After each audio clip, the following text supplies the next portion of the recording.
This was not the correct way to the meeting room, and Stanley knew it perfectly well. Perhaps he wanted us worth admiring.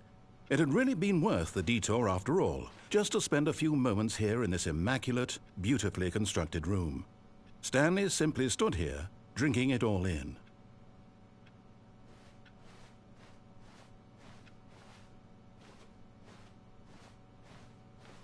Yes, really, really worth it being here. To business, Stanley took the first open door on his left.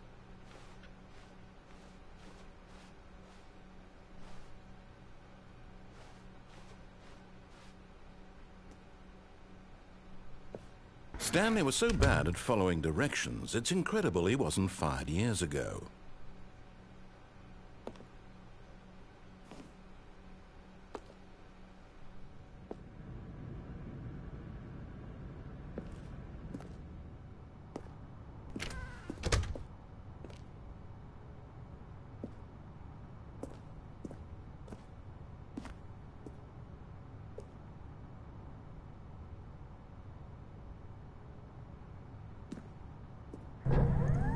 Look, Stanley, I think perhaps we've gotten off on the wrong foot here.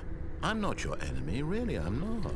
I realize that investing your trust in someone else can be difficult, but the fact is that the story has been about nothing but you all this time.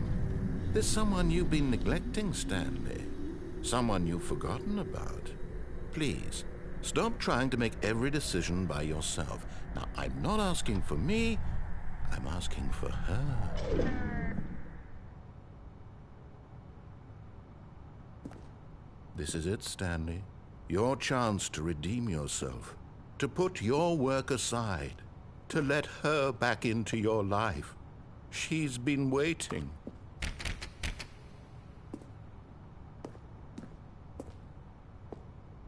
Shout to her.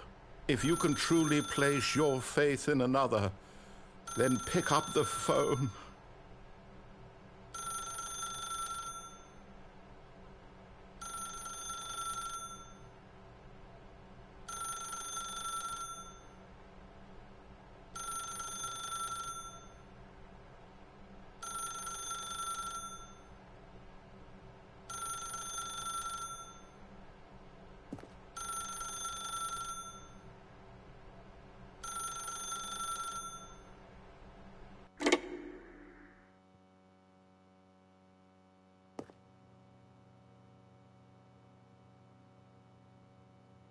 Stanley, is that you? Hold on, sweetie. Sorry to keep you waiting. I'm just pulling the bread out of the oven.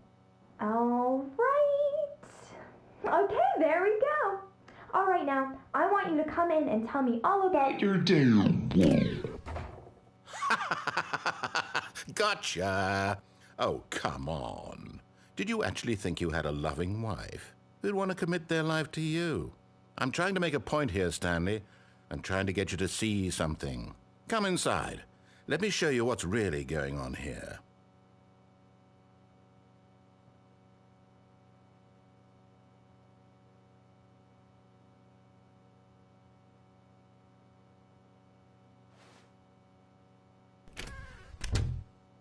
This is a very sad story about the death of a man named Stanley.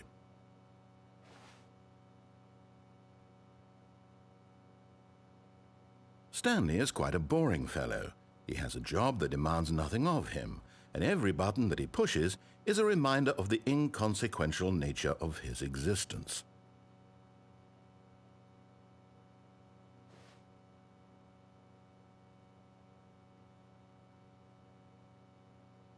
Look at him there, pushing buttons, doing exactly what he's told to do. Now he's pushing a button. Now he's eating lunch. Now he's going home. Now he's coming back to work. One might even feel sorry for him, except that he's chosen this life.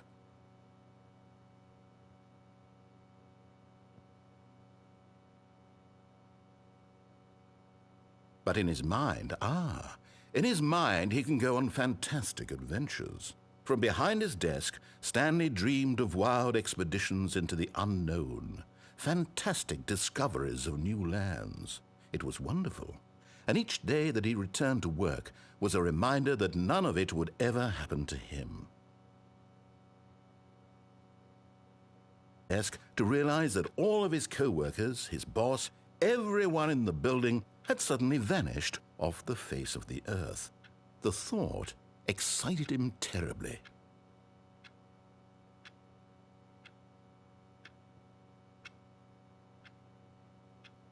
So he went further.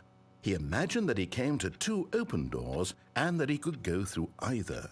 At last, choice. It barely even mattered what lay behind each door. The mere thought that his decisions would mean something was almost too wonderful to behold. As he wandered through this fantasy world, he began to fill it with many possible paths and destinations. Down one path lay an enormous round room with monitors and mind controls. And down another was a yellow line that weaved in many directions. And down another was a game with a baby. And he called it the Stanley Parabel.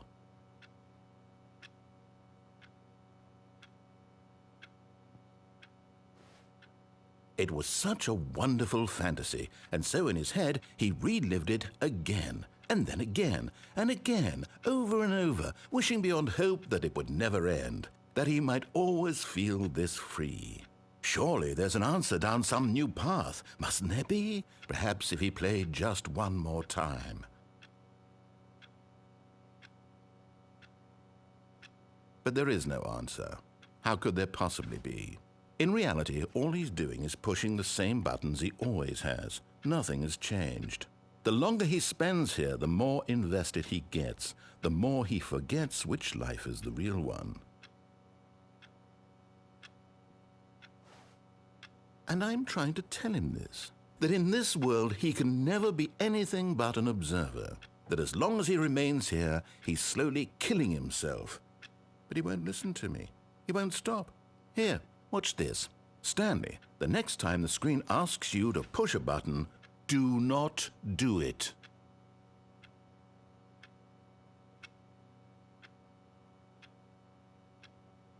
You see? Can he just not hear me? How can I tell him in a way that he'll understand that every second he remains here, he's electing to kill himself? How can I get him to see what I see? How can I make him look at himself?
I suppose I can't, not in the way I want him to.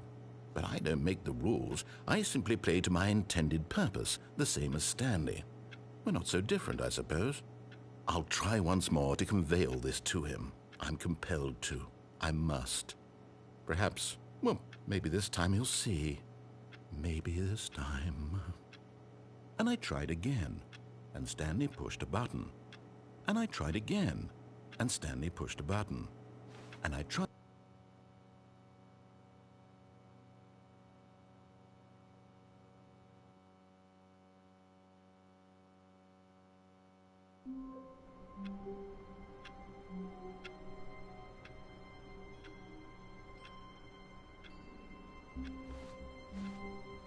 All of his co-workers were gone. What could it mean? Stanley decided to go to the meeting room. Perhaps he had simply missed a memo.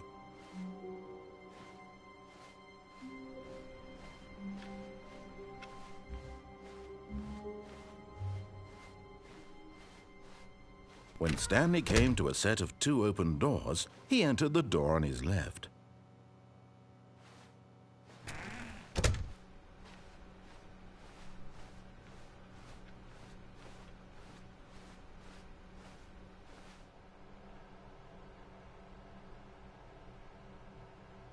Yet there was not a single person here either.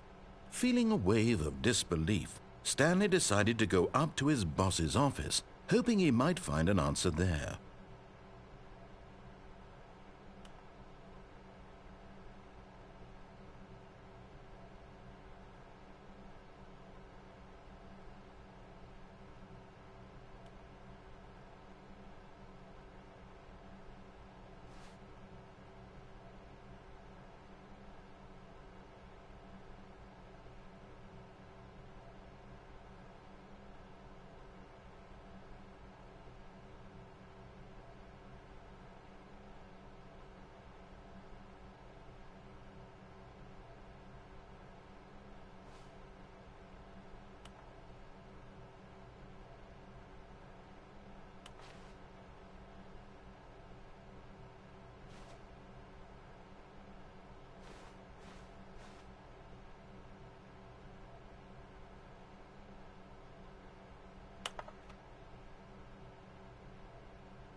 Stanley stepped into the broom closet, but there was nothing here, so he turned around and got back on track.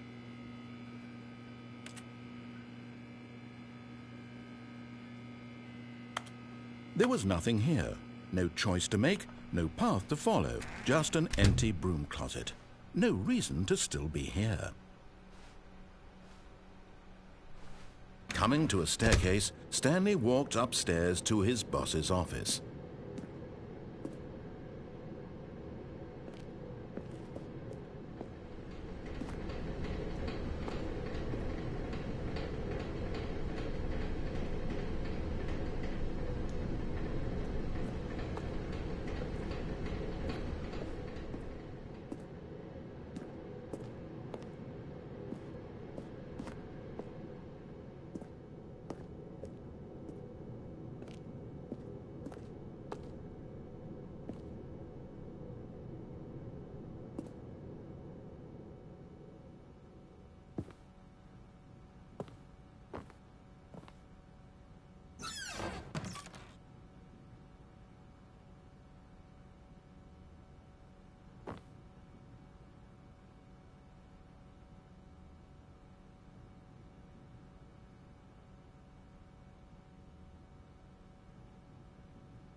Stepping into his manager's office, Stanley was once again stunned to discover not an indication of any human life. Shocked, unraveled, Stanley wondered in disbelief who orchestrated this.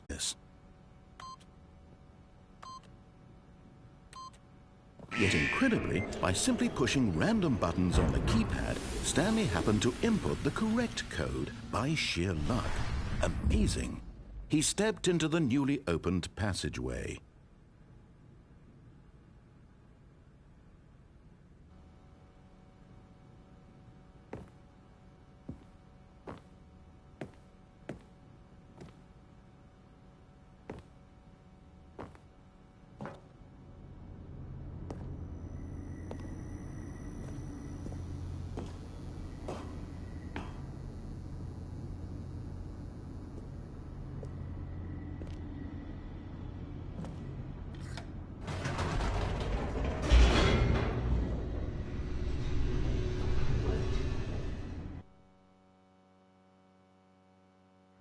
Descending deeper into the building, Stanley realized he felt a bit peculiar. It was a stirring of emotion in his chest, as though he felt more free to think for himself, to question the nature of his job. Why did he feel this now, when for years it had never occurred to him? This question would not go unanswered for long.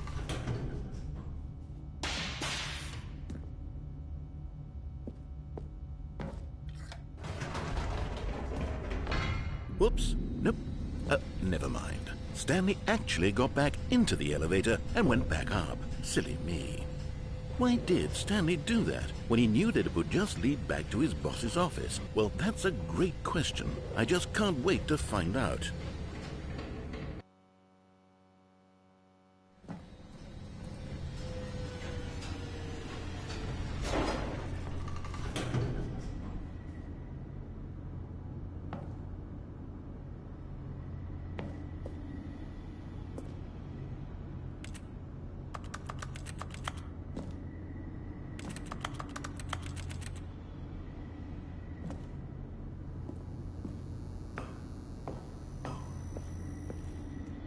Here we are, Stanley. It's your boss's office. Exactly the way it was before you got onto the elevator.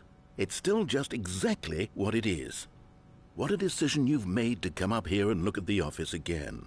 This has fleshed out the plot of the story in new and fascinating ways I could have never anticipated. It's that keen eye for storytelling that you have, an incisive rapid fire of critical plot points, one after the other, weaving a rich tapestry of uncompromising narrative. Wow! I'm bolted to the edge of my seat.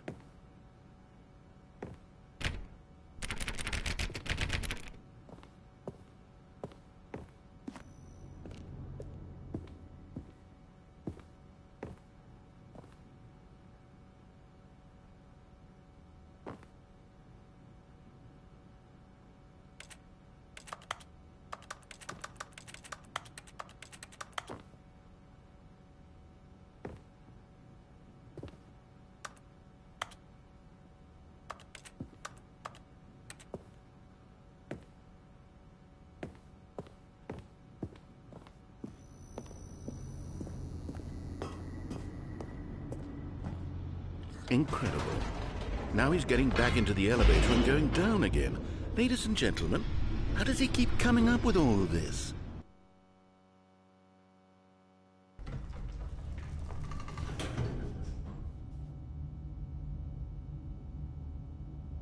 Surely this time Stanley will walk forward into the spooky corridor, won't he? Stanley walked straight ahead through the large door that read Mind Control Facility.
The lights rose on an enormous room packed with television screens. What horrible secret did this place hold? Stanley thought to himself. Did he have the strength to find out?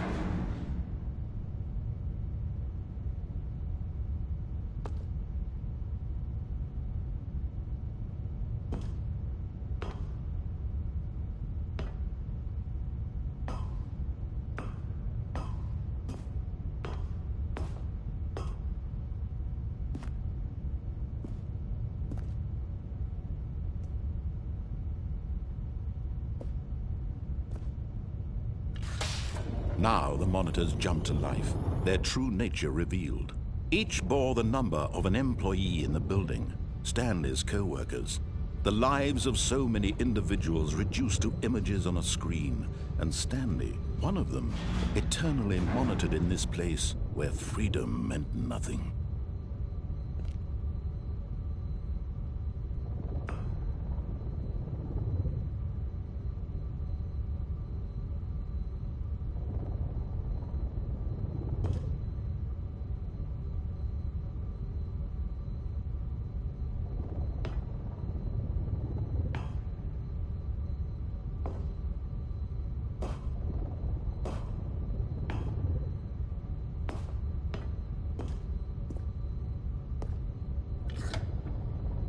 This mind control facility, it was too horrible to believe. It couldn't be true. Had Stanley really been under someone's control all this time? Was this the only reason he was happy with his boring job? That his emotions had been manipulated to accept it blindly?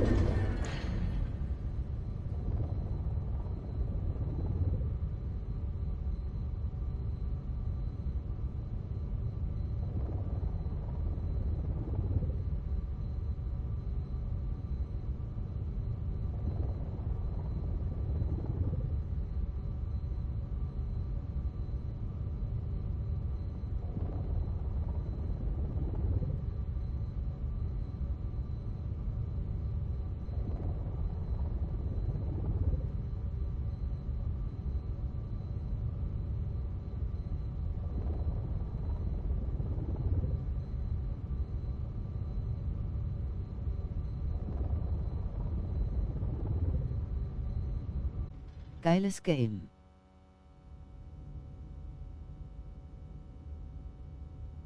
But here was the proof. The heart of the operation. Controls labeled with emotions. Happy, or sad, or content. Walking, eating, working.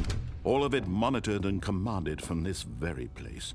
And as the cold reality of his past began to sink in, Stanley decided that this machinery would never again exert its terrible power over another human life. For he would dismantle the controls once and for all.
And when at last he found the source of the room's power, he knew it was his duty, his obligation, to put an end to this horrible place and to everything it stood for.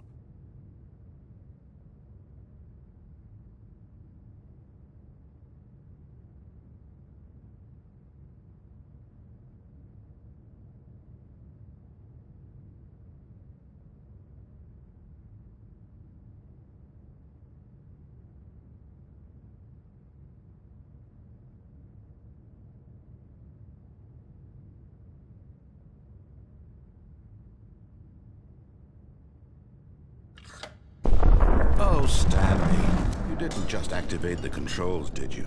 After they kept you enslaved all these years, you go and you try to take control of the machine for yourself. Is that what you wanted? Control? Oh, Stanley, I applaud your effort, I really do. But you need to understand, there's only so much that machine can do. You were supposed to let it go, turn the controls off, and leave. If you want to throw my story off track, you're going to have to do much better than that. I'm afraid you don't have nearly the power you think you do. For example, and I believe you'll find this pertinent, Stanley suddenly realized he had just initiated the network's emergency detonation system. In the event that this machine is activated without proper DNA identification, nuclear detonators are said to explode, eliminating the entire complex. How long until detonation then? Let's say, 2 minutes. Now this is making things a little more fun, isn't it, Stanley? It's your time to shine. You are the star. It's your story now. Shape it to your heart's desires. Oh, this is much better than what I had in mind. What a shame we have so little time left to enjoy it. Mere moments until the bomb goes off. But what precious moments each one of them is. More time to talk about you, about me, where we're going, what all this means. I barely know where to start. What's that? You'd like to know where your co-workers are? A moment of solace before you're obliterated? All right, I'm in a good mood. You're gonna die anyway. I'll tell you exactly what happened to them. I erased them. I turned off the machine. I set you free. Of course, that was merely in this instance of the story. Sometimes when I tell it, I simply let you sit there in your office forever, pushing buttons endlessly and then dying alone. Other times, I let the office sink into the ground, swallowing everyone inside, or I let it burn to a crisp.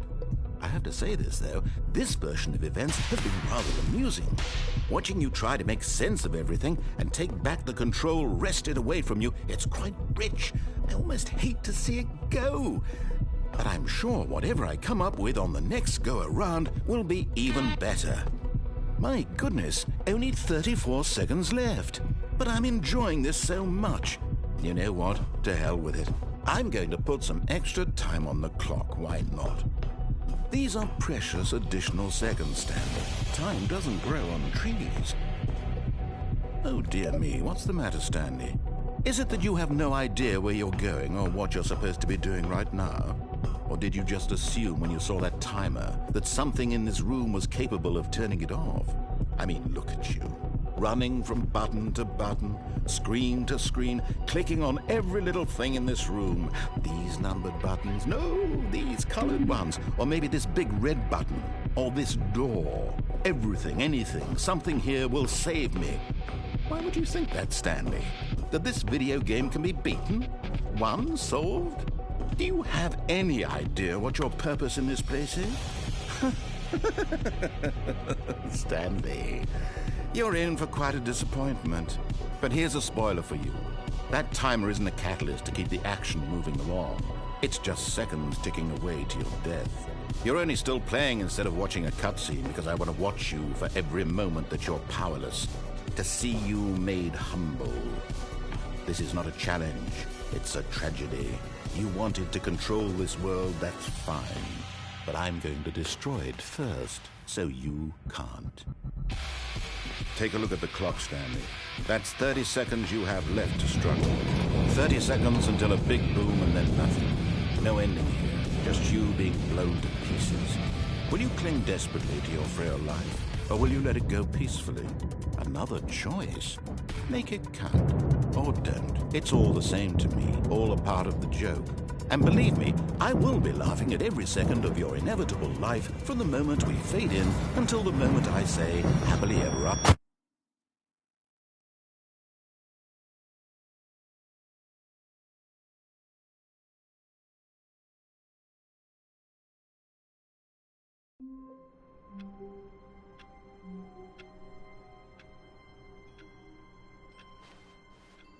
All of his co-workers were gone. What could it mean?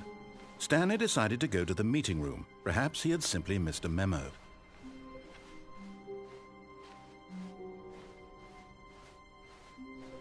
When Stanley came to a set of 2 open doors, he entered the door on his left.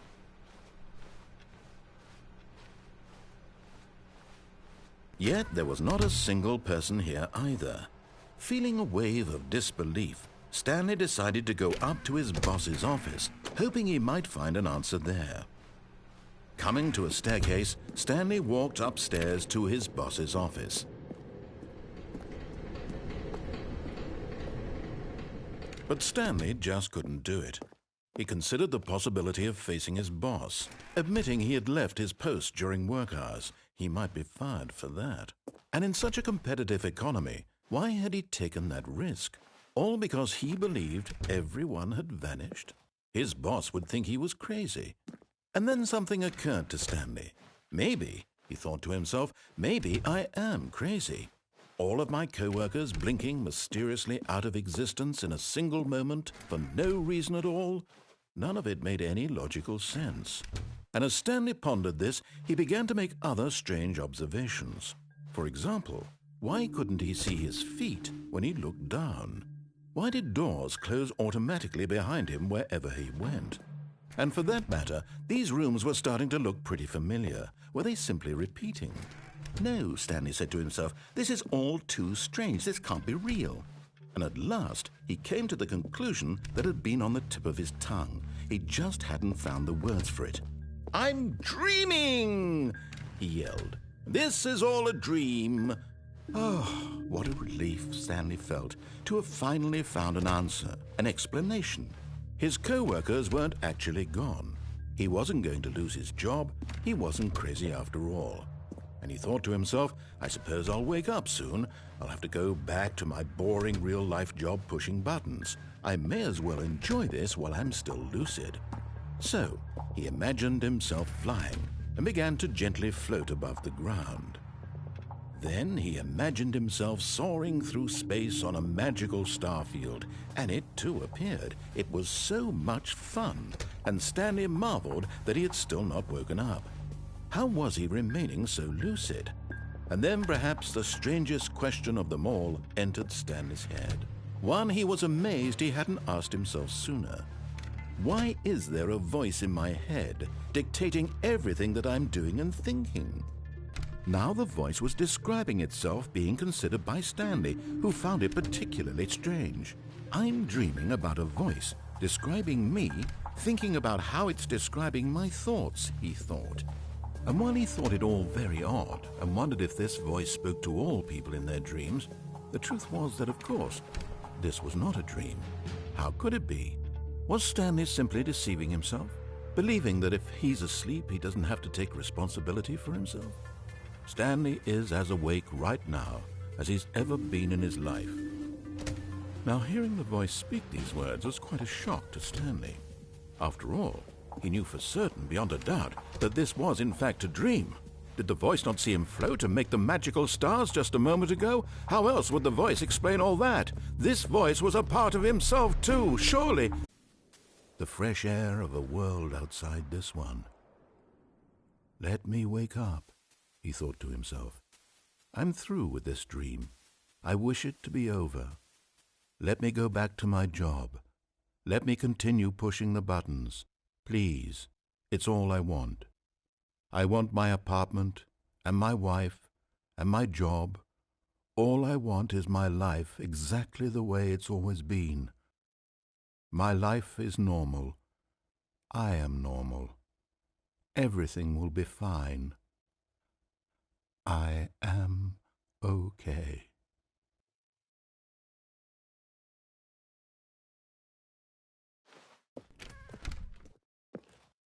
Stanley began screaming. "Please, someone, wake me up. My name is Stanley. I have a boss. I have an office. I am real. Please, just someone tell me I am real. I must be real. I must be. Can anyone hear my voice? Who am I? Who am I?" And everything went black.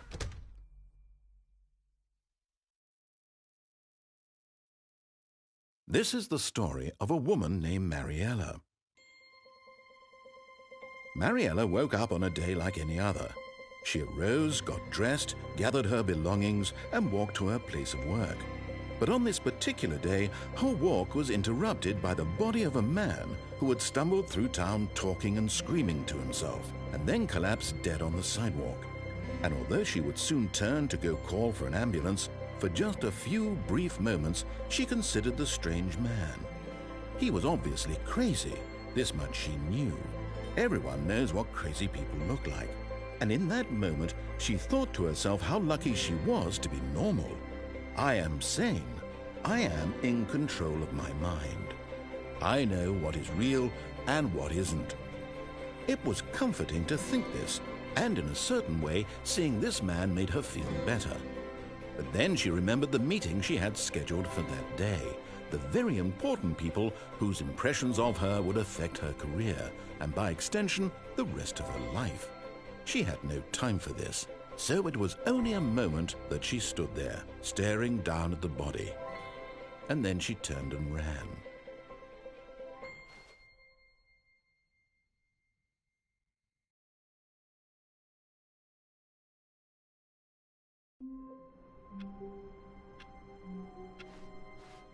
All of his co-workers were gone. What could it mean? Stanley decided to go to the meeting room. Perhaps he had simply missed a memo.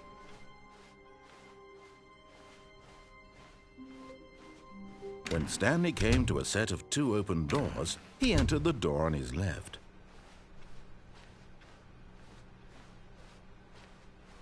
Yet there was not a single person here either. Feeling a wave of disbelief, Stanley decided to go up to his boss's office, hoping he might find him. Coming to a staircase, Stanley walked upstairs to his boss's office.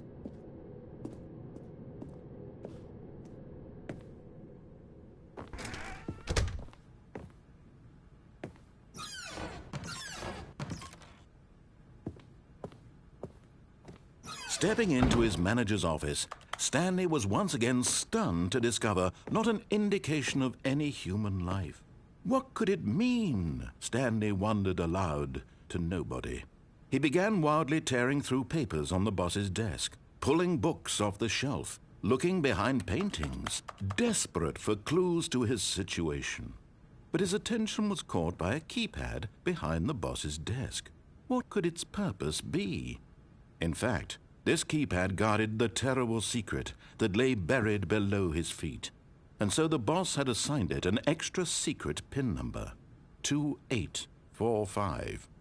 But of course, Stanley couldn't possibly have known this. Yet incredibly, by simply pushing random buttons on the keypad, Stanley happened to input the correct code by sheer luck. Amazing. He stepped into the newly opened passageway.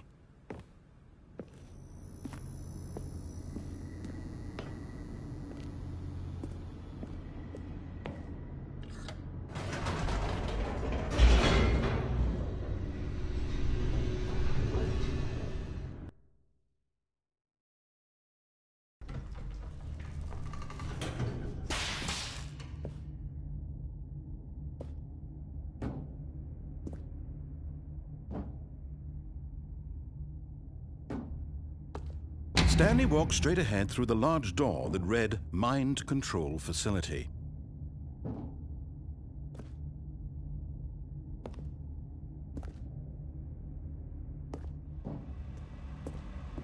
Although this passageway had the word Escape written on it, the truth was that at the end of this hall, Stanley would meet his violent death.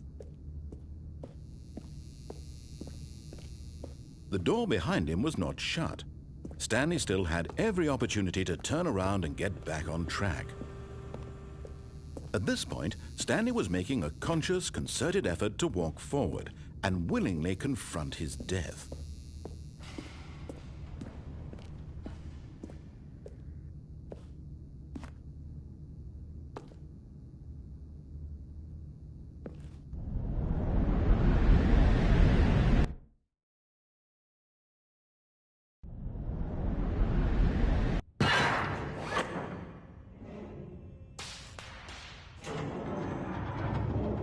As the machine whirred into motion and Stanley was inched closer and closer to his demise, he reflected that his life had been of no consequence whatsoever. Stanley can't see the bigger picture. He doesn't know the real story, trapped forever in his narrow vision of what this world is. Perhaps his death was of no great loss, like plucking the eyeballs from a blind man. And so he resigned and willingly accepted this violent end to his brief and shallow life. Farewell, Stanley.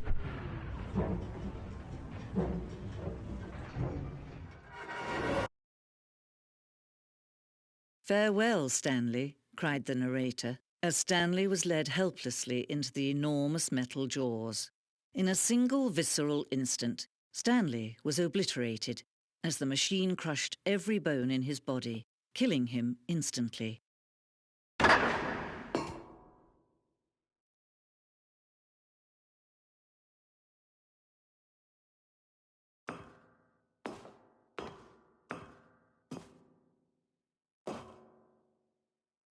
And yet it would be just a few minutes before Stanley would restart the game, back in his office, as alive as ever. What exactly did the narrator think he was going to accomplish? When every path you can walk has been created for you long in advance, death becomes meaningless, making life the same. Do you see now? Do you see that Stanley was already dead from the moment he hit start?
Stanley pushed the orange lever.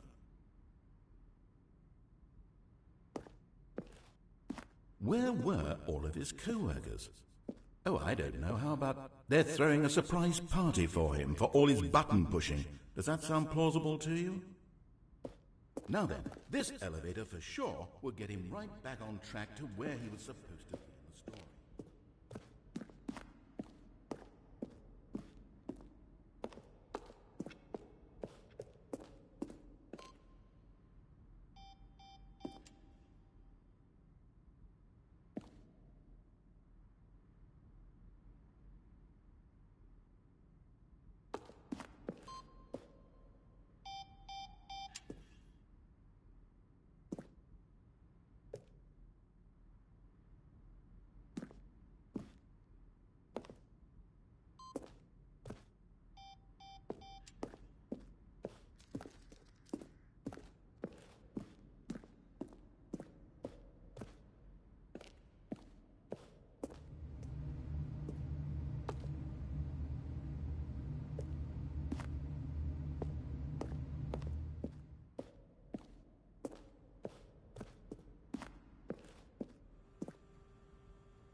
Oh, look at these two. How they wish to destroy one another. How they wish to control one another. How they both wish to be free.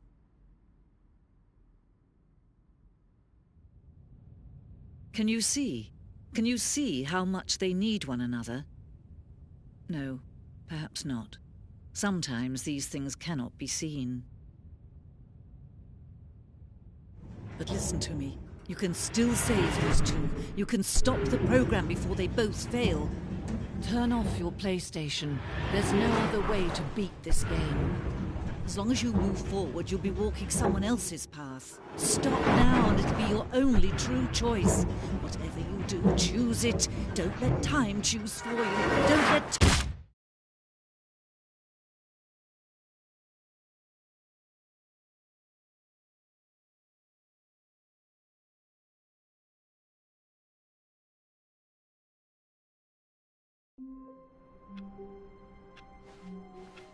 Already this was uncomfortable, and Stanley decided that as soon as he found a new space he felt safe in, that he would never leave it again in his life.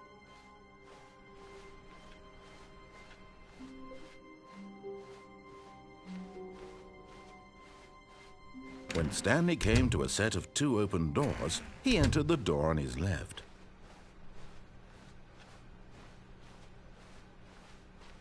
Yet there was not a single person here either. Feeling a wave of disbelief, Stanley decided to go up to his boss's office. Coming to a staircase, Stanley walked upstairs to his boss's office.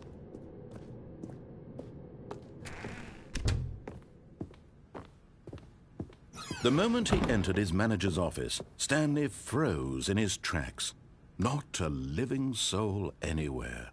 Could he really be all alone? This was too much for Stanley to take. Too much for any man to take. He fell to his knees, bursting into half moans, half sobs, the guttural retching of life from a man denied any hope, any reason to keep going. Here on the floor he lay prone, paralyzed by fear for nearly a full hour. But when at last he began to move about and survey the situation, he found a keypad behind the boss's desk. What could it mean? Was it a sign of hope for Stanley's future?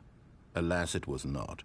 For although this keypad guarded the terrible secret of Stanley's past, it had been assigned a 4-digit code so devious and so random that no man could ever hope to guess it.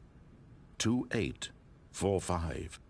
Statistically, nearly impossible to guess blindly, ever. Yet incredibly, by simply pushing random buttons on the keypad, Stanley happened to input the correct code by sheer luck. Amazing. He stepped... Stanley walked straight ahead through the large door that read Mind Control Facility.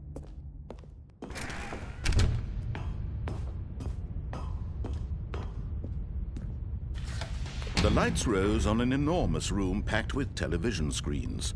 What horrible secret did this place hold? Stanley thought to himself. Did he have the strength to find out?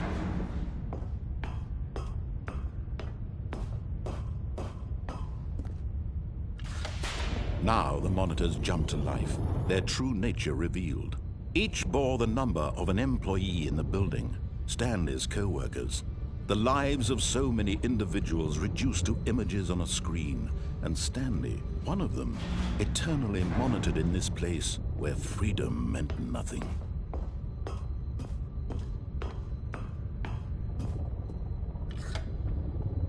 This mind control facility, it was too horrible to believe. It couldn't be true. Had Stanley really been under someone's control all this time? Was this the only reason he was happy with his boring job? That his emotions had been manipulated to accept it blindly? No, he refused to believe it. He couldn't accept it. His own life in someone else's control? Never! It was unthinkable, wasn't it? Was it even possible? Had he truly spent his entire life utterly blind to the world? But here was the proof, the heart of the operation. Controls labeled with emotions, happy or sad, or content. Walking, eating, working, all of it monitored and commanded from this very place. And as the cold reality of his past began to sink in, Stanley decided that this machinery would never again exert its terrible power over another human life. For he would dismantle the controls once and for all.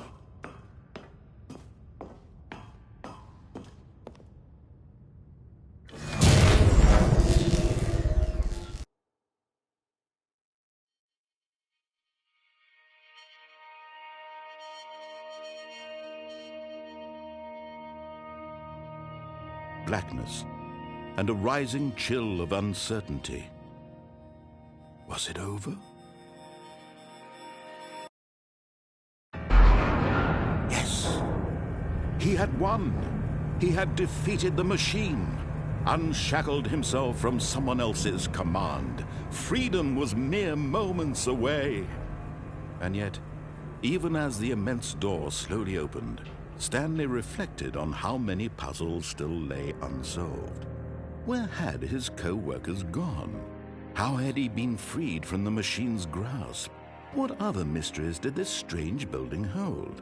But as sunlight streamed into the chamber, he realized none of this mattered to him, for it was not knowledge or even power that he had been seeking, but happiness. Perhaps his goal had not been to understand, but to let go. No longer would anyone tell him where to go, what to do, or how to feel. Whatever life he lives, it will be his. And that was all he needed to know. It was perhaps the only thing worth knowing. Stanley stepped through the open door.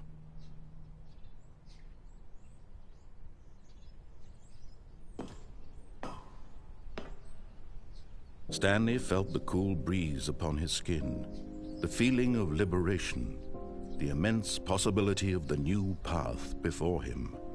This was exactly the way, right now, that things were meant to happen. And Stanley was happy.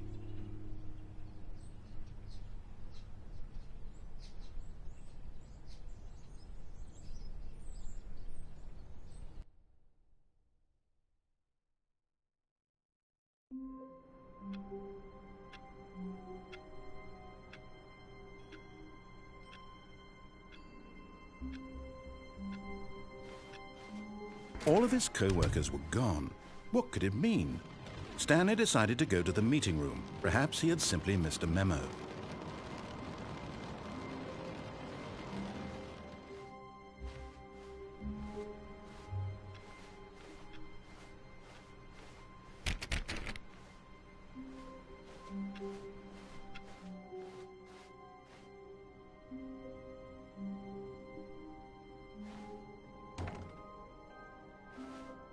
Oh, new content?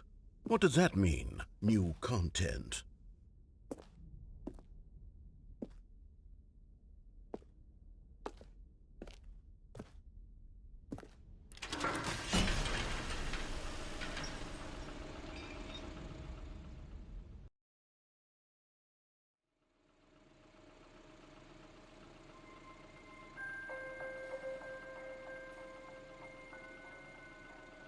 Hello, and thank you for playing the Stanley Parable Ultra Deluxe. As you may know, the Stanley Parable was a video game released in 2013 on home computers. After receiving critical and commercial success, it was expanded upon in 2022 with the Stanley Parable Ultra Deluxe, a reimagining of the game for consoles and home computers. The Stanley Parable Ultra Deluxe features exciting new content that broadens and expands the world of the Stanley Parable, delighting audiences the world over. Please, step inside and see what thrilling new adventures await in the Stanley Parable Ultra Deluxe. Oh, well, this sounds delightful. I'm very excited to see the thrilling new Ultra Deluxe content. Okay, so far it's an elevator. Nothing special yet, but I'm sure it's just the beginning of a mesmerizing adventure.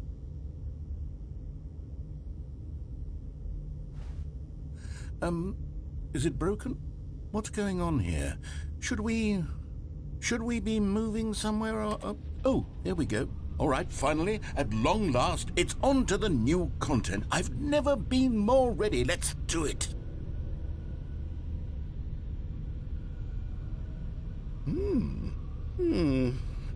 I have to say, initial impressions of Stanley Parable Ultra Deluxe, mostly tedious. It's as if Oh, okay. Let's see the content. Give me the content, Stanley.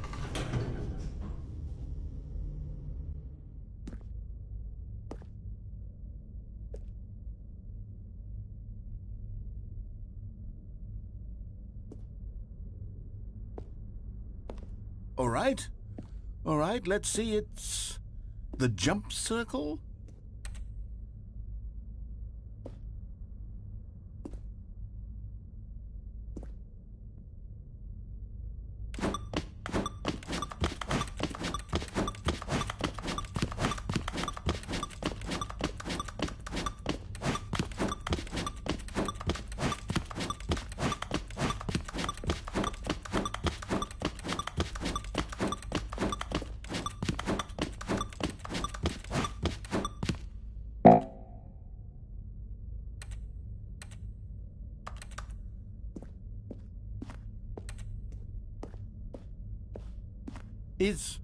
Is that it? Surely that's not all the new content. There has to be something else, right?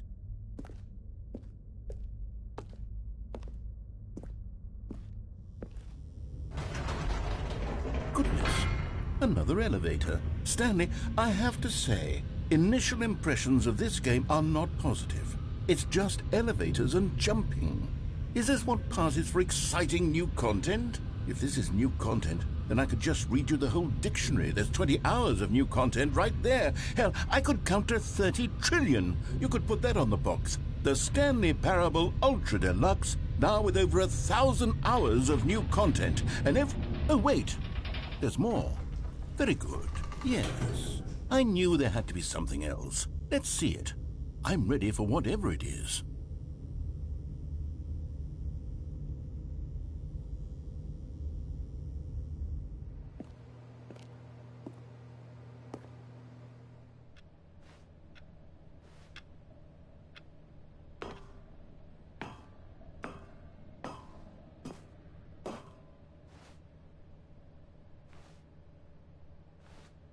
That's it?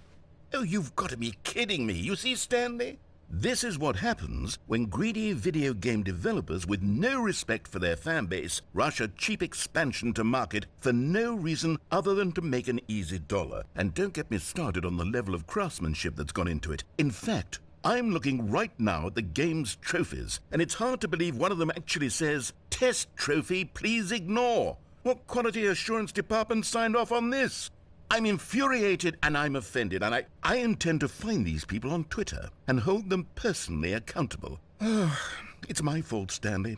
I built up too much anticipation around the new content, I'm afraid. It could never have lived up to such expectations. If you're still with me, why don't we just reset the game, and we'll try to get back to what the Stanley Parable is really about. No frills, no gimmicks. Just you and me having a great...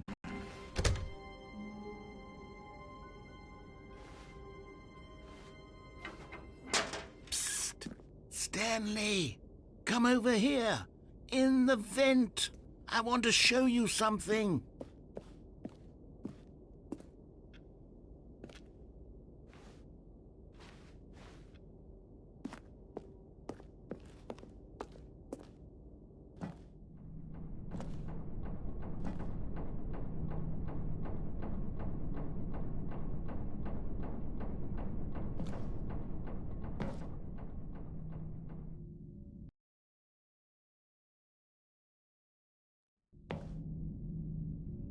Okay, you remember how cheap and unsatisfying the new Ultra Deluxe content turned out to be? Well, it got me thinking about the past and how much better the Stanley Parable used to be. So I made something special and tucked it away here where the game's developers won't find it. Just our little secret. Take a look.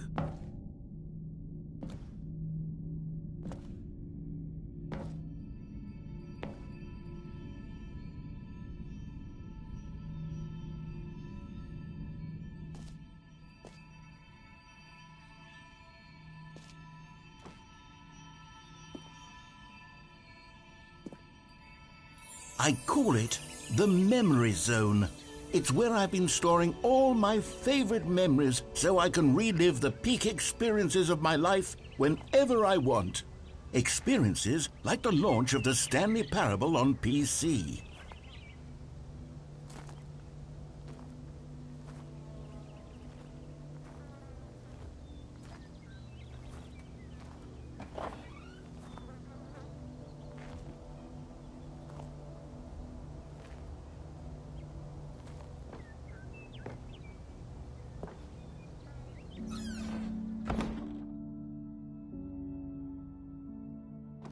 You see, Stanley, doesn't the Memory Zone remind you of how wonderful Stanley Parable was before it was sullied with a cheap PlayStation port? Remember back in October of 2013, when the game originally launched? Back then, video games had integrity. Back then, it all meant something. Oh, the waste.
And over here is where I keep reviews of the Stanley Parable. Like this stunning triumph of games journalism, 10 out of 10 from Destructoid.com. James Stephanie Sterling writes, and I quote, "Where so many games that aspire to be more than games end up less than any form of art, Stanley Parable strives and then succeeds to be every game ever created."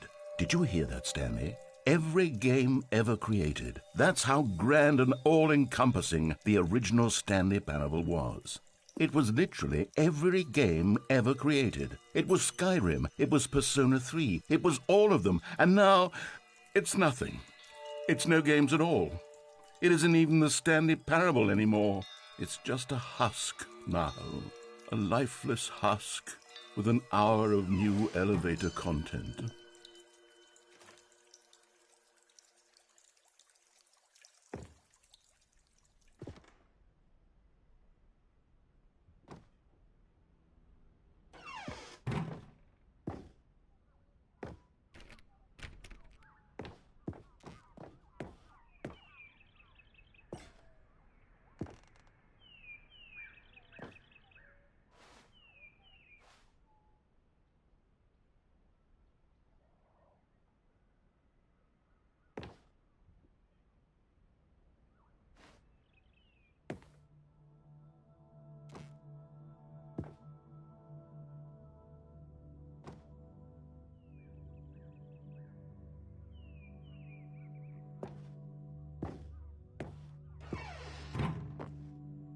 Here's another moving passage, this time from GameSpot.com. The Stanley Parable is both a richly stimulating commentary on the nature of choice in games and one that offers some of the most enjoyable, surprising, and rewarding choices I've ever been confronted with in a game. 9 out of 10. Don't you get it, Stanley? The game was perfect. It didn't need anything else. It didn't need new content. All they had to do was transport it in pristine condition along to the PlayStation. Boom, done. And they couldn't even do that. Couldn't resist the urge to go meddling with a beloved franchise.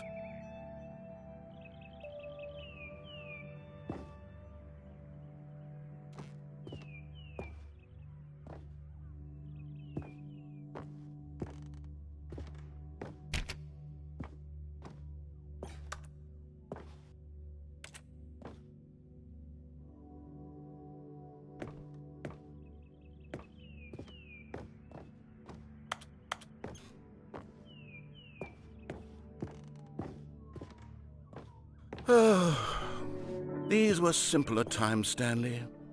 But I wouldn't give to go back, to have it all over again.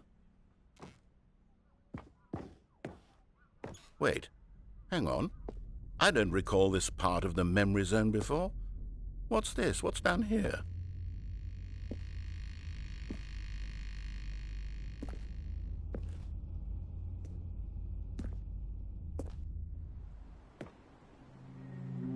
Oh, no. Oh, God, no, Stanley. It's a collection of reviews from Pressurized Gas, the extremely popular online storefront for computer games.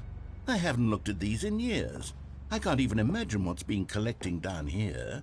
Surely these reviews were glowing as well, weren't they?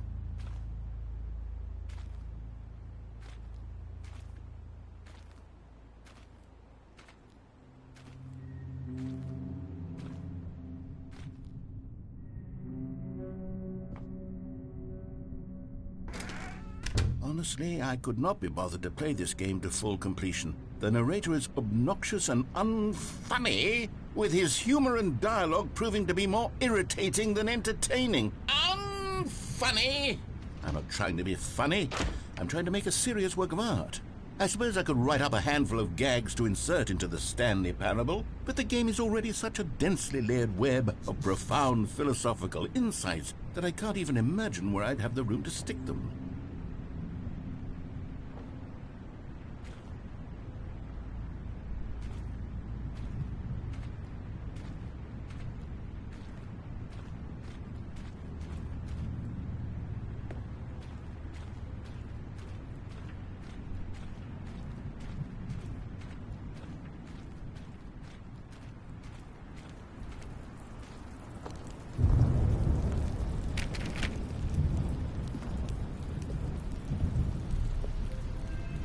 Okay, let's see what this one says.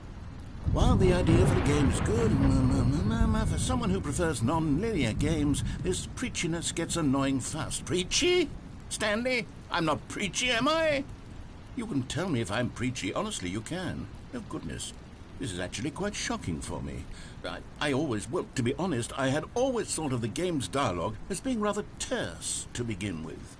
You can't know how much fluff I cut from the game to get it to feel as light and airy as it...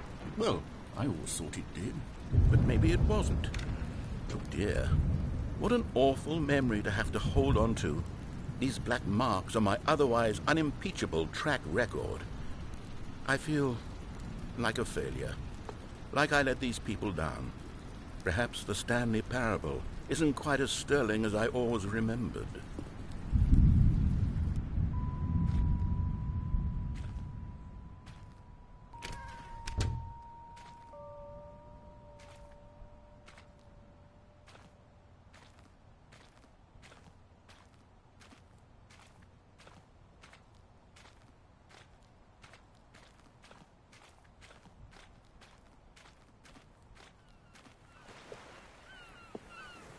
What's this one got to say?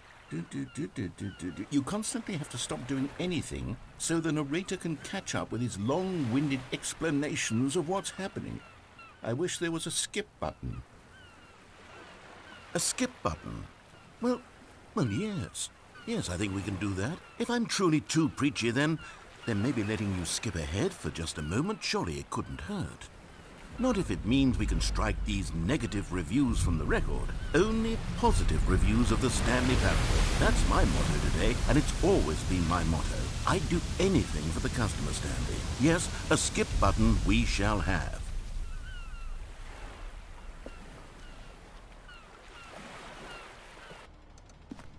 And here it is. Go ahead and give it a shot. I'll pop you forward in time. Oh, you're back, you see. You were only frozen in time for a few minutes, but it was plenty of time for me to deliver a long, rambling monologue full of unnecessary verbal flourishes and lengthy ruminations on the nature of choice in video games. Of course, I happen to believe it was perhaps one of my more profound such ruminations. Not that, of course, you need a description of it, but if I had to Well, there, sport. You really did catch me rambling on a bit, didn't you? But that's the power of the button. The minute I start to go off on a thoughtless display of self-absorption, it's right at your fingertips to go poof, and it's all over. I can't wait to see what Cookie 9 will say about this, and whether they'll edit the rating of their pressurized gas review, or at least change some of the wording, perhaps.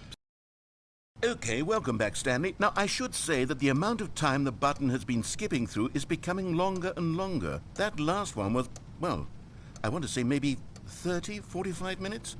It's not... Stanley, please don't push the button again. It's been 12 hours. You've just been frozen there. I don't know why the skips are getting longer, but they're really, truly getting... Oh, Stanley, you're back. You're back. Oh, my goodness. I have someone to talk to again. Stanley, I think it's been a week. Or 2 weeks. I've been sitting here all that time. Just sitting here. Not a single person to speak with. And you'd think that that's just how it's always been, right? Me talking and you saying nothing. Would you think that it's exactly the same as always? Doesn't that feel like what we've already been doing? Me just talking? But it isn't, Stanley.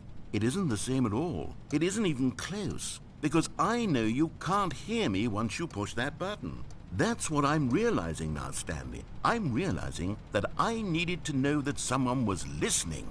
I needed there to be a vessel through which my words were moving. It was the vessel I needed, Stanley. Not the outcomes, not the story. None of that matters anymore. I'll give it all up. I'll give up every branching path. Oh,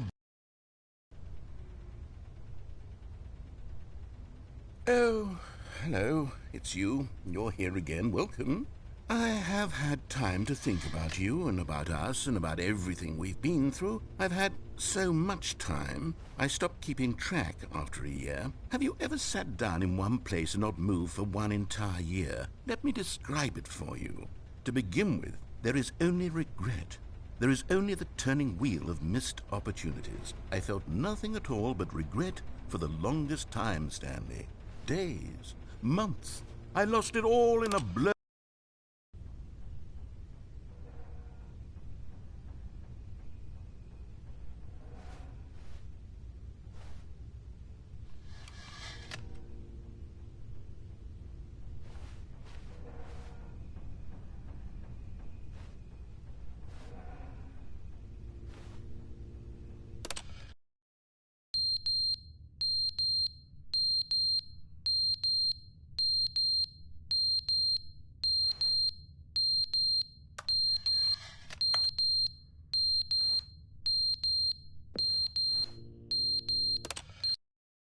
But they didn't understand the game was never meant to be funny. It was meant to have a point. It was meant to speak to the human condition. But where are the jokes? Where are the jokes? They bemoaned, they screamed, they gnashed their teeth and said, entertain us. It wasn't enough. They had to leave a pathetic little thumbs-down review and make all of their pitiful demands. But then, he's talking too much, they said. First, he didn't entertain us, now he won't shut up. It's the inconsistency, it's the lack of accountability. It's the unwillingness to examine with an uncompromising heart the words that they are speaking into the world. As though there were no consequences for a lack of cohesion in one's assessment of others. But of course, absolutely anyone can leave a review. So here's what we get. We get these demands that seek everything and are accountable to nothing. We get a world where someone will say, oh, there should be a skip button. You should be able to freeze Stanley in place while the narrator sits there forever and ever.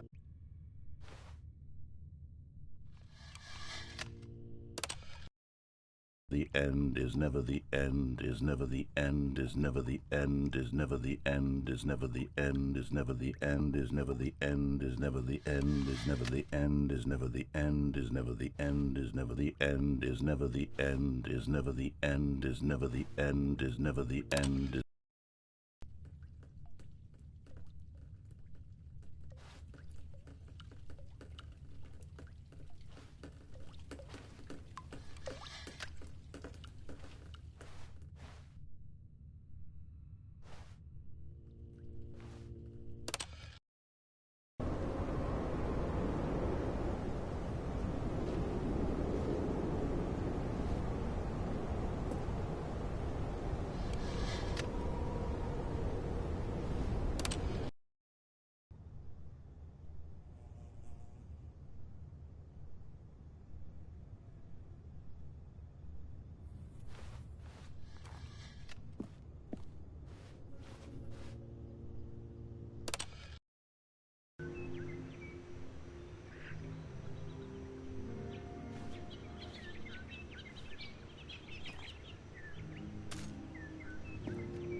Stanley decided to go to the meeting room to check on his co-workers. He never functioned well by himself and constantly needed support and guidance from others, so the thought of total solitude was terrifying to him.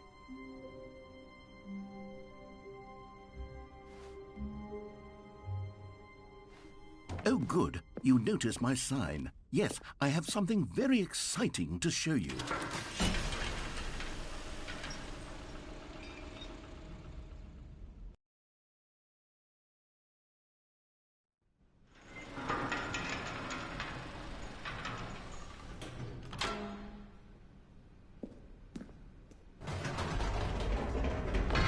You see, Stanley, I've been reflecting on the Stanley Parable and about how roundly disappointing this ultra deluxe version has turned out to be. The original Stanley Parable was a landmark, and any new content for it should live up to that legacy. So forget this ultra deluxe nonsense. I say we take it one step even further. Which is why I'm very proud to announce for the first time ever, the Stanley Parable 2.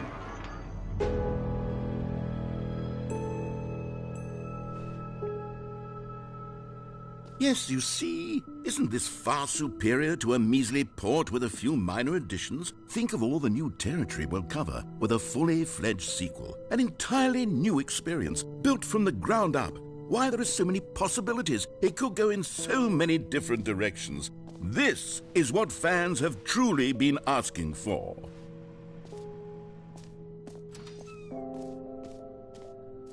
Calling it the Stanley Parable 2 is just so much catchier than Ultra Deluxe, don't you think? Ultra Deluxe? What does it even mean? But the Stanley Parable 2, now that's an artistic statement right there.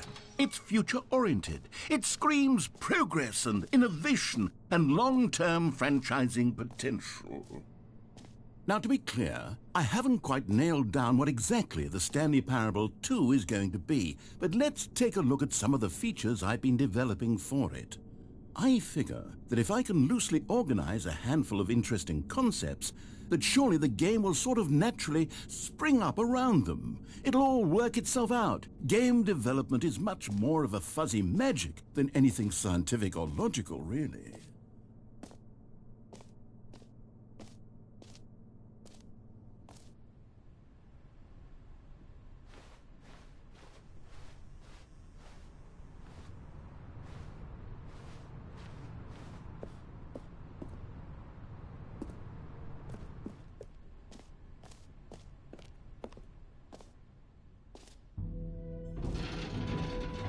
Here we are. Go on, try out some of the new features.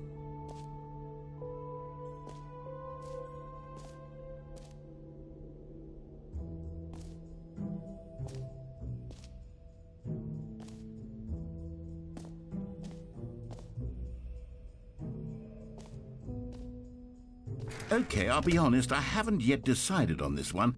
I think that in the new version, the office could use a bit of decoration, like balloons. But I'm undecided on Get Well Someday and Happy 12th Birthday. Which would you go with?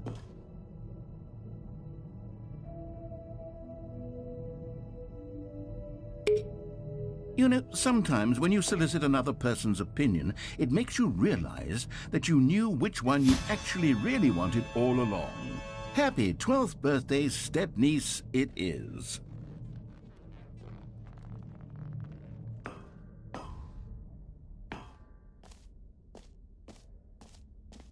Or actually, maybe I should have gone with... No, I've made my decision, we're moving on.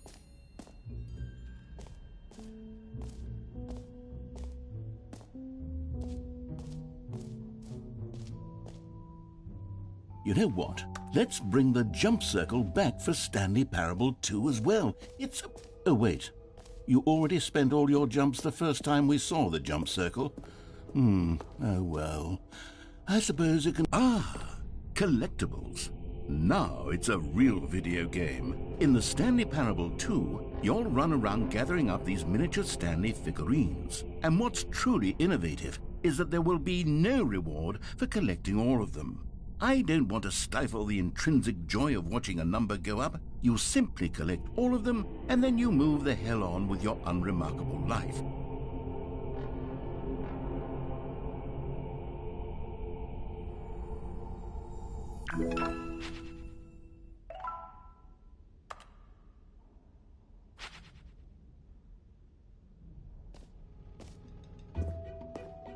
God, it really is the worst when you collect everything in a video game and then they give you a big fancy reward for it. Absolutely tragic.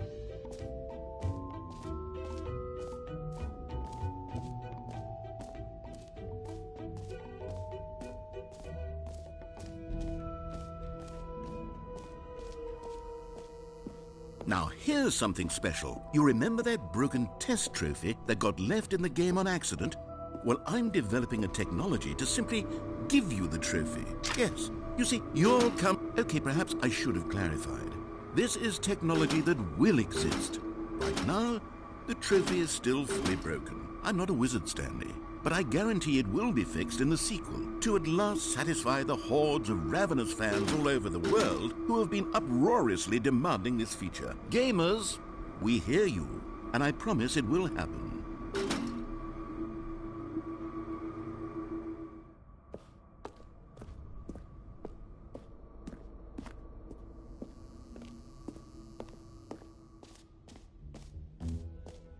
What else? What other exhibits haven't we seen yet?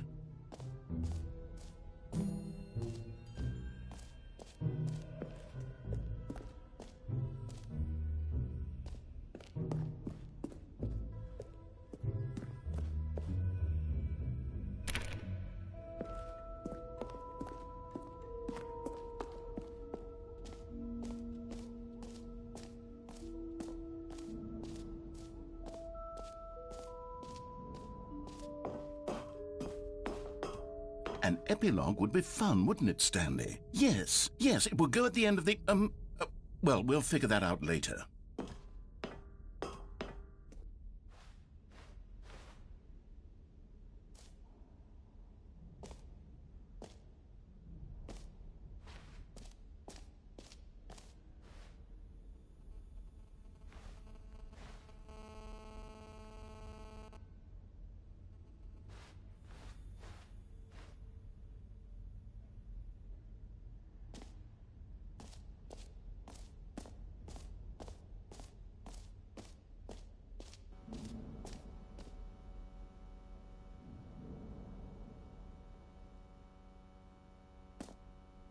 For the Stanley Parable 2, I asked myself, what do players really want? And of course, the first and most obvious answer is that they want to be individually recognized and validated as people. So with that in mind, my first addition to the game is this button which speaks the name of the person playing the game. Isn't that wonderful? Jim. Sorry, I should have clarified. Right now, the button only says the name Jim. But of course, in the final game, this button will say your name, whatever name that is. Here, let's have you role-play as Jim to really simulate the full experience of this feature. Just play along. I promise you'll love it. Okay, here we go. Let's take a deep breath, clear your mind, forget whoever you are, and simply become a person named Jim. I want you to imagine yourself living as Jim. Sleeping and waking as Jim. Jim. Whoa, hold on. I wasn't finished setting up the backstory. If you don't properly roleplay as Jim, then you'll never understand the impact of this button. Otherwise, it's just a stupid button that says somebody else's name. Okay, we're doing it again, and this time let me finish first. Now, allow yourself to become Jim. Imagine yourself driving to work as Jim. Playing frisbee on the weekends as Jim. Staying up all night for a popcorn and horror movie sleepover as Jim. Jim.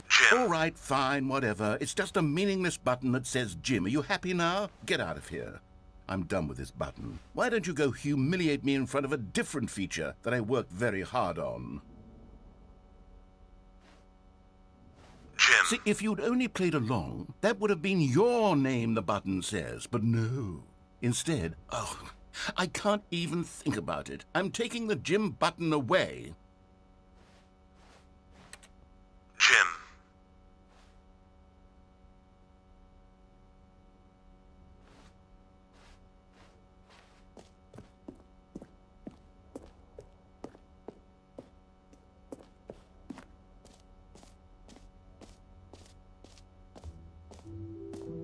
Maybe I'll only let people named Jim play the Stanley Parable 2. They would appreciate what I've created here.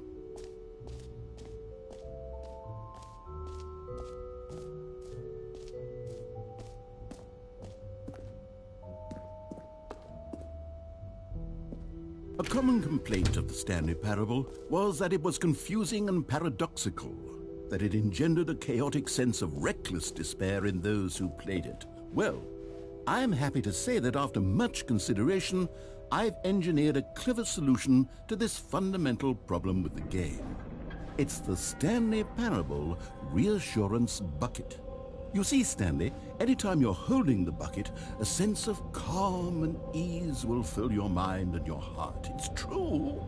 As long as you hold on to the bucket, the many disorienting contradictions of the Stanley Parable will feel perfectly normal and perhaps even comforting. You may even come to long for the gentle embrace of jarring cognitive dissonance while the bucket is in your arms. And to be honest, it's a much more convenient solution for me than actually redesigning the game to be less uncomfortable.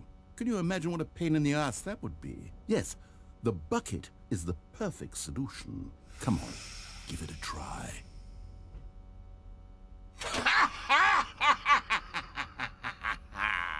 Can you feel it? The glow of comfort, even in the face of crushing despair, must already be sweeping through your body. And in fact, can I say that I do believe the bucket lends you an air of charisma as well? I think that just holding it has made you the slightest bit more. It should be an award if it isn't already.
Stanley, here's an idea that I'm truly fond of. It's never been done before in a video game. This is, in fact, a hole that you can fall down forever. That's right. Infinite falling. You can fall until the end of time, if you like. A stunning leap forward for video games as a medium.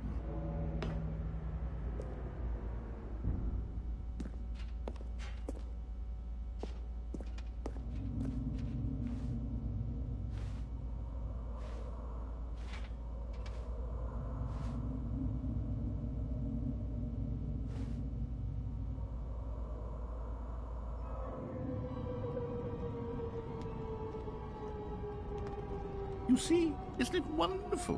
One of my more ingenious concoctions, if I do say so. Now then, since you've gotten to see the infinite hole, you can press the teleport button to pop back up to the top, and we can continue onward. Now, I don't mean to be a bummer, but I do recommend you use the teleport button to go back to the top. Maybe do it on the sooner rather than later spectrum of things.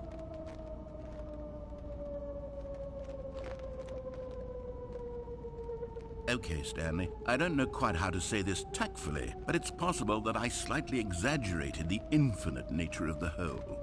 Is it a very, very deep hole? To be certain it is.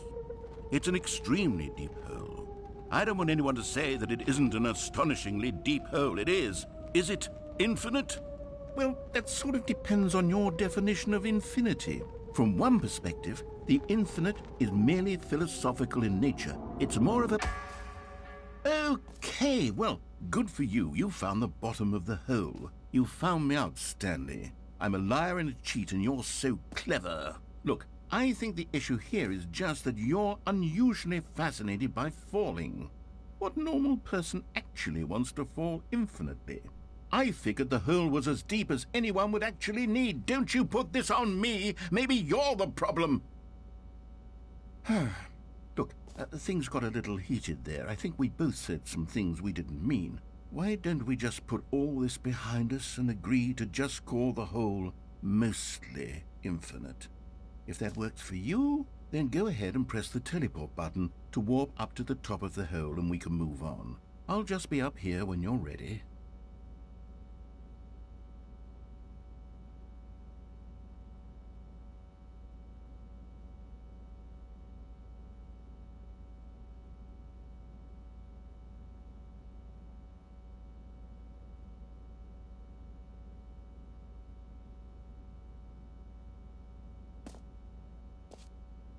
great. Now, I'm very excited to show you even more of my ideas for the sequel. Oh, for heaven... You see, I was right. The problem is you. The problem is that you like holes too much.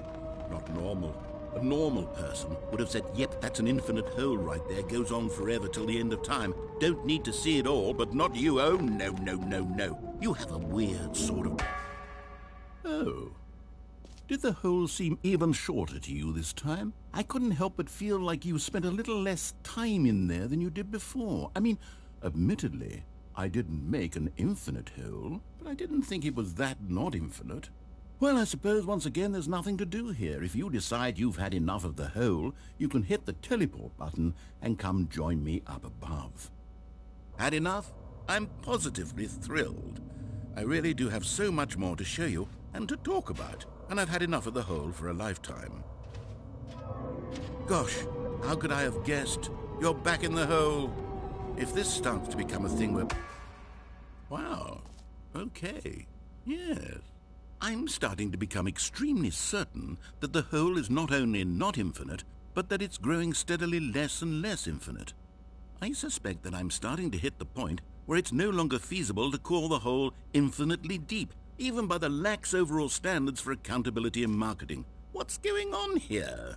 Stanley, I have no explanation for the uncertain nature of the hole's length. Here, let's try something. Let's pop back up to the top, and we'll see if it gets any shorter. Well, there it is. The shame of my lie has come to... How is this still appealing to you? I know you're obsessed with holes, but at this depth, I just can't see this scratching the itch. Oh, who am I to judge? You just do whatever it is you're here to do and hit the teleport button when you're ready to move on. Is the, teleport button not working? You sure? Well, I mean... I really don't have an explanation. It was working just a moment ago. Try it again. Still nothing? Well, I suppose there is one thing I can do to fix this. I'm out. Goodbye, Stanley. You couldn't bear to be away from the hole, and now you'll get more time with it than you could ever have asked for. It's a win for everyone. You get to be with the hole, I get to do literally anything else. Take care, Stanley. I hope you and the hole have a wonderful rest of eternity together.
My head's stronger. Now you're no longer using up this space of mine.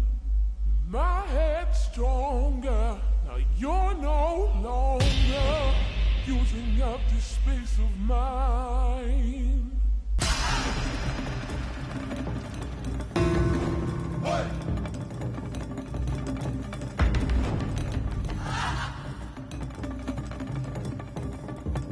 Help!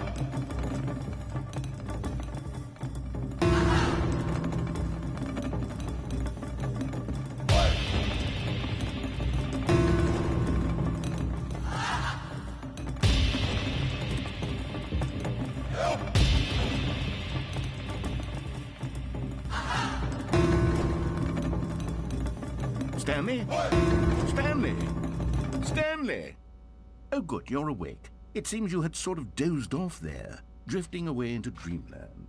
But we can't have that, Stanley, because this hole is just so darn fascinating that I want you to be wide awake for every second of it. You don't want to miss a single moment. So how about if I just pop in from time to time and wake you up to keep you really, truly focused on the hole? From the looks of things, you and I will have many, many years here in this hole, and I'm looking forward to all of them. Stay alert, Stanley. I'll be back. Toodlepip.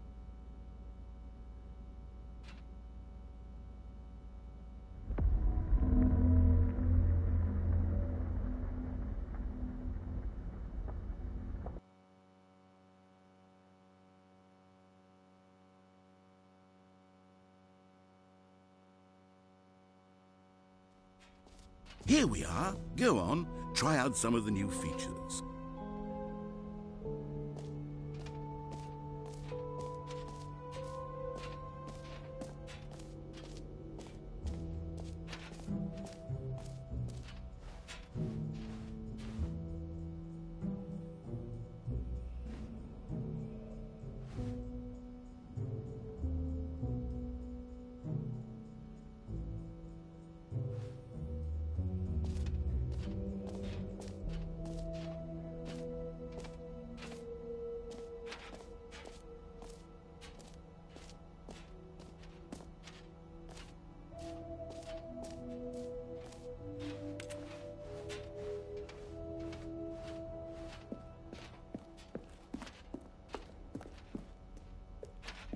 All right, have you seen everything you wanted to? Ready to move on now?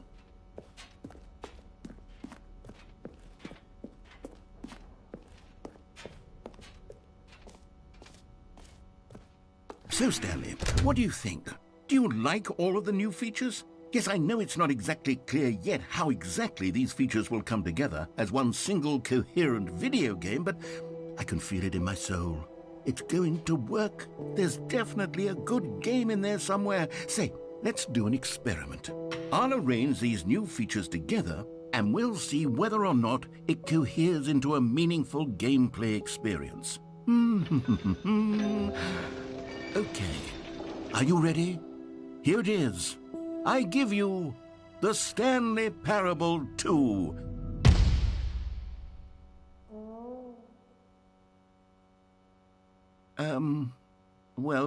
I mean, there's potential here, right? It's sort of... Okay, never mind. Hold on, let me do a different arrangement. Okay, yes, this is much better. I feel good about this. Here we go, version 2. Who am I kidding, Stanley? This isn't a coherent video game at all. It's a lot of gags. And I do very much enjoy creating gags, but they don't add up to anything. I wanted more than anything to create a sequel that would capture all the magic of the first game. I wanted fans to love it. No matter how good these gags are, they won't stand on their own. They would need the structure and the gameplay of the original. Wait, maybe that's it. I can take the original Stanley Parable and simply, well, insert a few of my new features into it. Tastefully, of course. With respect. With care for the vision and integrity of the original game. Would it possibly work? I suppose it could. But it would need a really, really tremendous title screen. A title screen that says with bold and uncompromising conviction, "This is the Stanley Parable 2. Let me see if I can whip something up. All right, perfect. Go ahead. Take a look.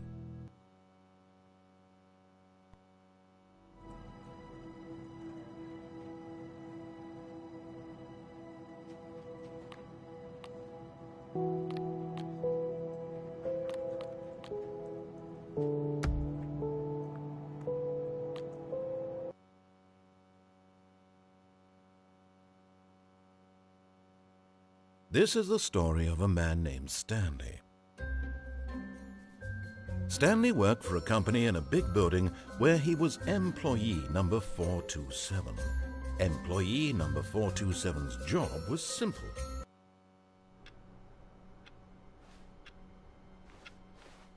All of his co-workers were gone. What could it mean? Stanley decided to go to the meeting room. Perhaps he had simply missed. Stanley picked up the bucket.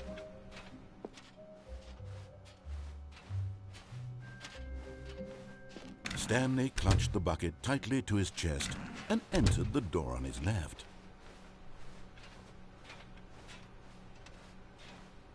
Still no one was here. Stanley needed the bucket's warmth and comfort now more than ever. Perhaps his boss's office was where he'd find. Coming to a staircase, Stanley and the bucket walked upstairs to the boss's office.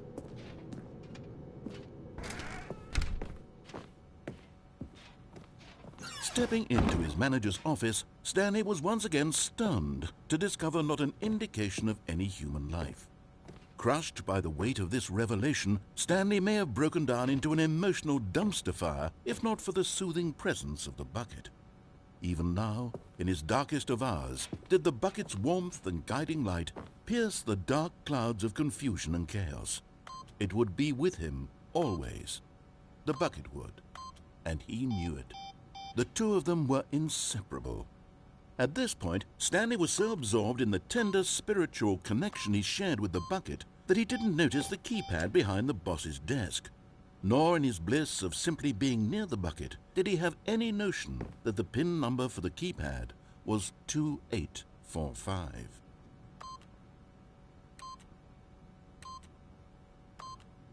But Stanley guessed the correct code by sheer luck. Was it that the bucket knew all along? Was the bucket guiding him? Yes, this is certainly the most logical explanation.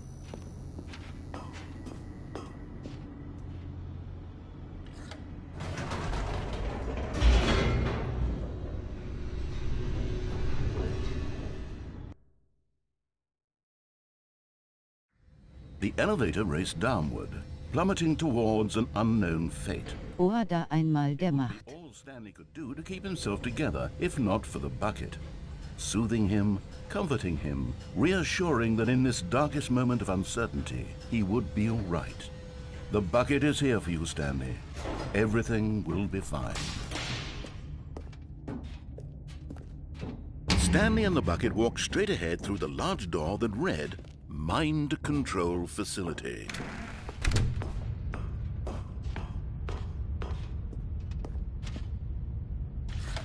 The lights rose on an enormous room packed with television screens.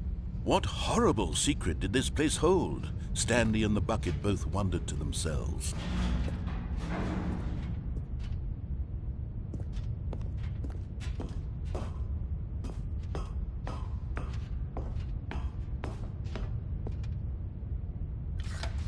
The monitors jumped to life, and Stanley nearly dropped the bucket in shock. Everyone in the office was being videotaped, monitored like guinea pigs. The bucket had never seen anything like this, and it very nearly burst into tears as Stanley cradled it gently, reassuring it that everything would be fine.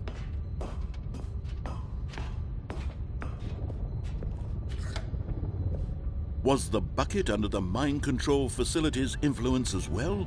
Had the bucket been told to do things it didn't wish to do? What kinds of things does a bucket want to do or not want to do in the first place? These questions raced furiously in Stanley's feeble mind. No! He screamed into the bucket. He couldn't accept it. His own life in someone else's control, never! He squeezed the bucket tighter. his one friend in the entire world. At this point, he could trust no one except for the bucket. But here was the proof. The heart of the operation. Controls labeled with emotions, happy or sad or content. Walking, eating, working, all of it monitored and commanded from this very place. And as the cold reality of his past began to sink in, Stanley decided that this machinery would never again exert its terrible power over another human life.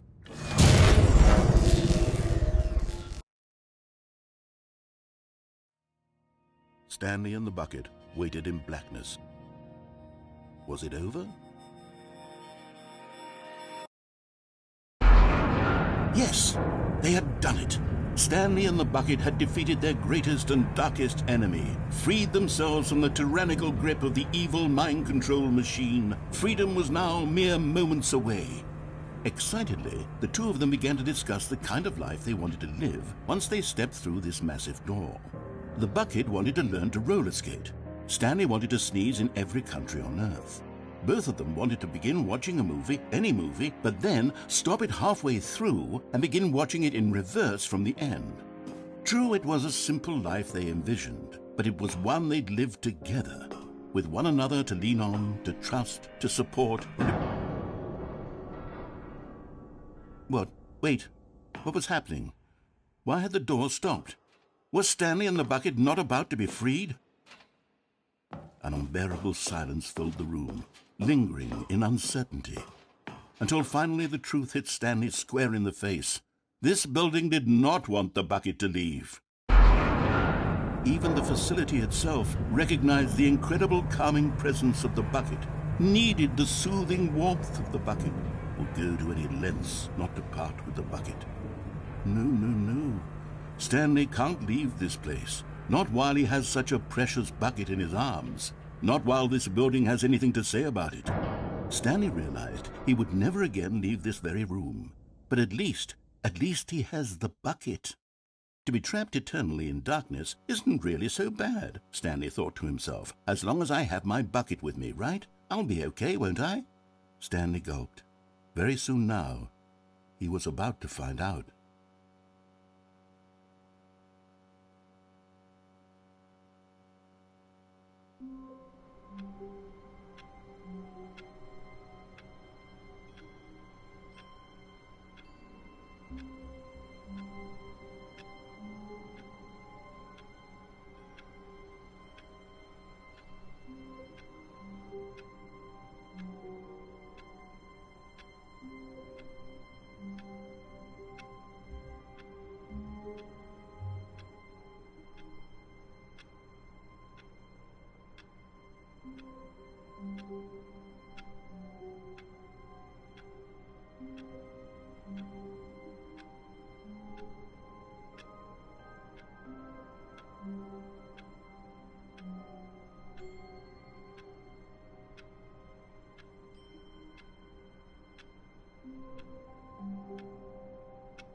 Ja, wunderbar. Jetzt habe ich hier 2 Stunden Livestream hinter mir mit ausgeschaltetem Mikrofon oder was. Und keine Sau da draußen schreibt auch nur irgendwie ein Wort, dass man mich nicht hören kann.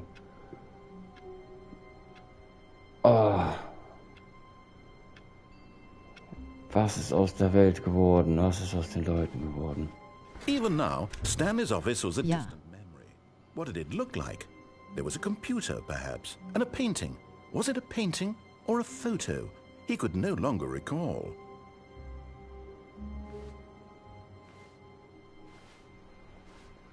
So, ich hoffe, es hat bis hierhin Spaß gemacht, so zu gucken.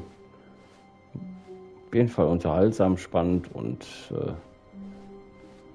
When Stanley came to a set of two open Ja, doors, ja. Ich dachte, bist konzentriert. Ja, weil teilweise, ne? Teilweise konzentriert, teilweise yet Sachen there ja was am not a single Vorlesen. person here either. Feeling a wave of disbelief, Stanley decided to go up to his boss's office. Coming to a staircase, Stanley walked upstairs to his boss's office.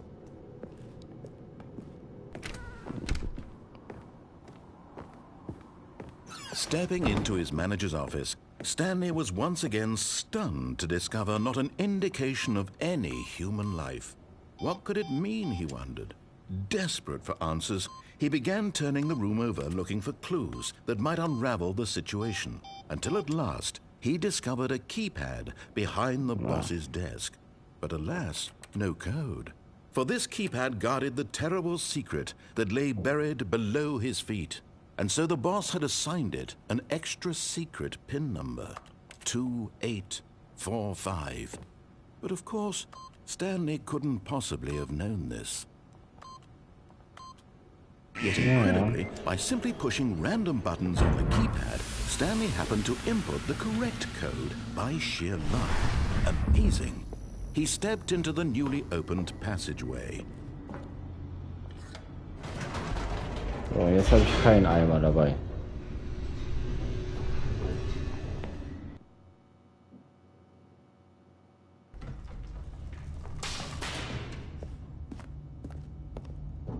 Stanley walked straight ahead through the large door that read Mind Control Facility.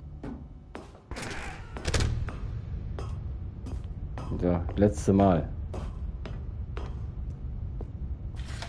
The lights rose on an enormous room packed with television screens.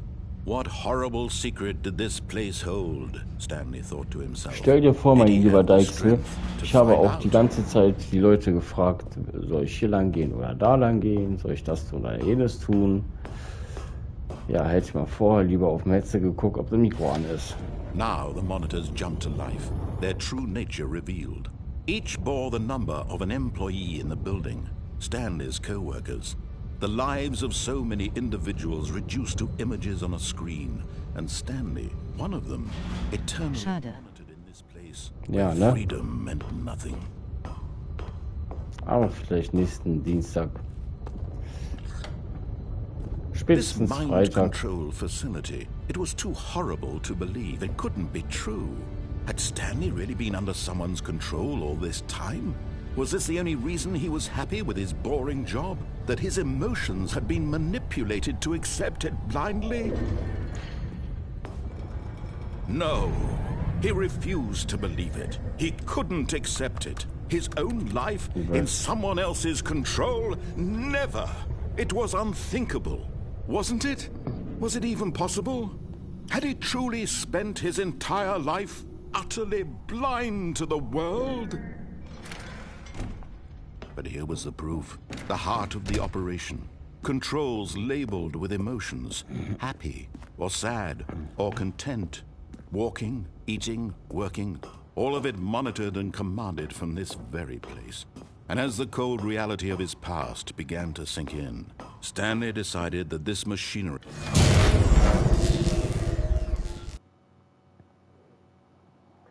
Komm, jetzt lass mich raus in die Freiheit hier.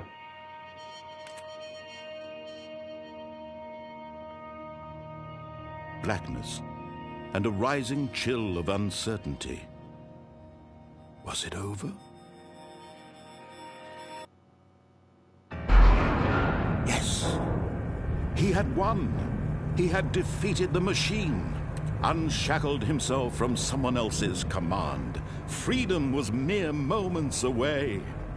And yet, even as the immense door slowly opened, Stanley reflected on how many puzzles still lay unsolved. Where had his co-workers gone? How had he been freed from the machine's grasp? What other mysteries did this strange building hold? But as sunlight streamed into the chamber, he realized none of this mattered to him, for it was not knowledge or even power that he had been seeking, but happiness. Perhaps his goal had not been to understand, but to let go.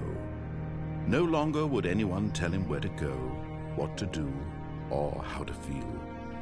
Whatever life he lives, it will be his. And that was all he needed to know. It was perhaps the only thing worth knowing. Stanley stepped through the open door.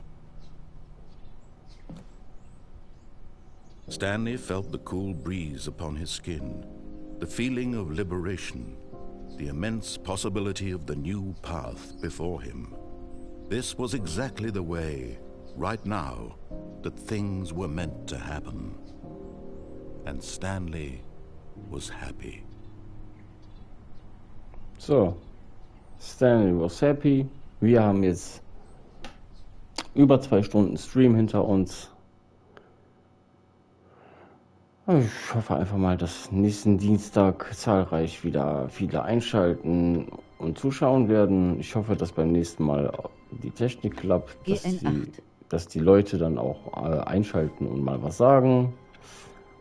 Genau, GN8. Ich wünsche dann euch allen da draußen jetzt eine gute Nacht und macht's gut.